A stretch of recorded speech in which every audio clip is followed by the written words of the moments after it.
What's up guys, how's it going? Hope you're well. Just wanted to share a slightly longer story this time and maybe get you guys thinking a bit more about your life and some of the biases that we face. So I'm just going to get straight into the story. So I was chilling with one of my friends who I hadn't seen in a long time, and we were just talking about life and how things have changed, just as you do with a friend that you haven't seen in a long time. And he was essentially telling, we were both talking about kind of how our life had changed and what we would do if we were able to speak to our younger self. And we were thinking of, okay, because you can't tell yourself everything, that's a giveaway, like this was going to happen. So you're limited to only 3 words. And this is just like a silly little exercise, but by telling you this story, I hope you'll gain something and see some of the biases that we suffer like I did. So I thought to myself, well, actually there were so many times in life I really did feel like giving up. I was by myself, nobody was there, and that's not like an insult to my friends or family, just sometimes in life that's just what happens. You do have to make decisions by yourself, especially when they're time dependent. There are times, especially late at night, when other people aren't available. It's very common, everyone goes through it at some point in their life, and especially when you're working late and there's just, you really want to give up, you really just want to do something else. And I was thinking about those times, and I was like, when I was younger, I wish there was someone who could just come at those times and say, Hamza, don't give up, okay, just don't give up, or don't ever quit. Some variation of those 3 words, okay? Now I know don't is technically an abbreviation, so it's 2 words, but just bear with me. Or never give up, that's 3 words anyway. And he just looked at me and he said, no. That's actually a waste of an option. And initially I became a little bit like annoyed. I was like, well, I mean, I know we're friends, but you don't know everything I've been through. You don't know how difficult those times are. How could you say that? And he goes, well, the thing is, look at it this way. You said you were alone, you said you were struggling, and you said you were about to give up, and no one was there. He said, but you're here today. And I was like, yes. And so he was starting, before he even said it, now was starting to click. But essentially what he was trying to tell me was, by working by myself, I was actually, sorry, I think the lens is a bit dirty.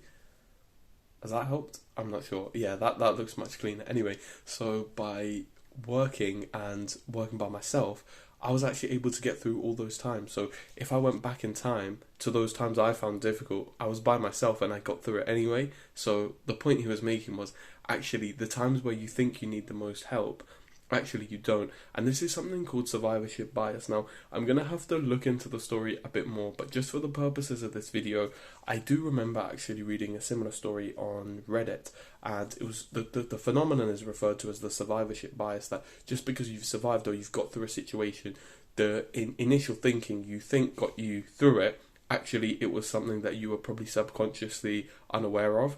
And the best example of this is there was a story about these World War II bombers from America that went to run a bombing run in Japan against the Japanese soldiers. At the time, America and Japan were fighting each other during World War II, and not all of the bombers came back. So the bombers that came back, they did an inspection on them, and they found bullet holes through the wings, through the body, that kind of thing.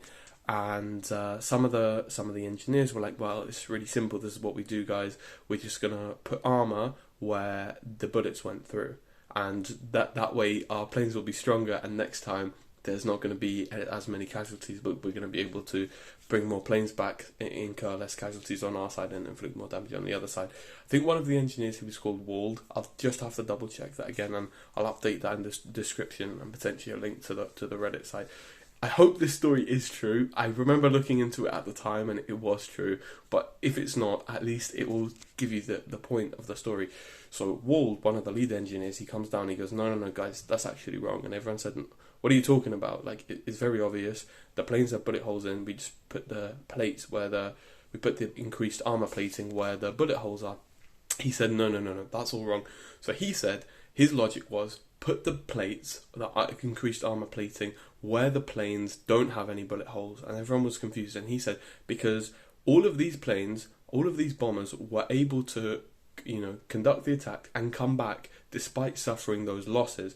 However, the planes that didn't come back, it's probably because they were shot in the areas that these planes didn't get shot at, if that makes sense. So he was saying that actually these planes were able to sustain this much damage and still come back. So wherever the bullets didn't land, that's actually where we need to protect, because all of the planes that didn't make it back, that's probably actually where they got shot, and that's why they didn't come back.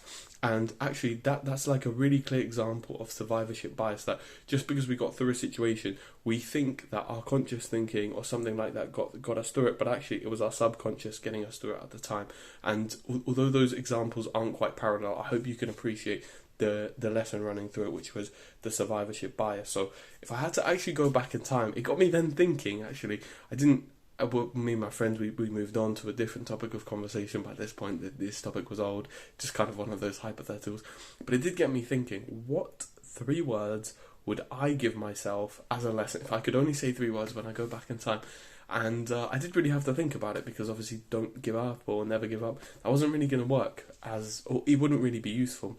And I think going back now, if I had the opportunity to just say 3 words to my younger self, I would have said, master your emotions, control your emotions, discipline your feelings, something along those lines, because I think that is the most important skill anybody, young man, young woman, anybody can learn, because it's going to save you so much trouble in life, and it's going to help you stay focused on your goals. Discipline, I've already gone over it before in so many videos, it's really important. I think especially when we're younger, we don't necessarily get taught how to deal with some of the feelings in life, especially in our school and by some of our parents as well. And that's not necessarily their fault, because nobody really taught them either. So it's like a cycle of the blind leading the blind. And actually, that's one of the reasons I started this channel. I'm going to do a separate video about that. But I thought you guys could benefit from hearing the story of when I met my friend and we went through this. And you guys can maybe try it too and think back what you would tell yourself, and then actually think, is that really what you need to tell yourself, or is there actually something better? And are you suffering from, or not suffering, but are you affected from survivorship bias in a way that you can't? And you might not be able to identify yourself until you tell someone else. So hope you enjoy that exercise, and I hope it brings you some benefits and lessons.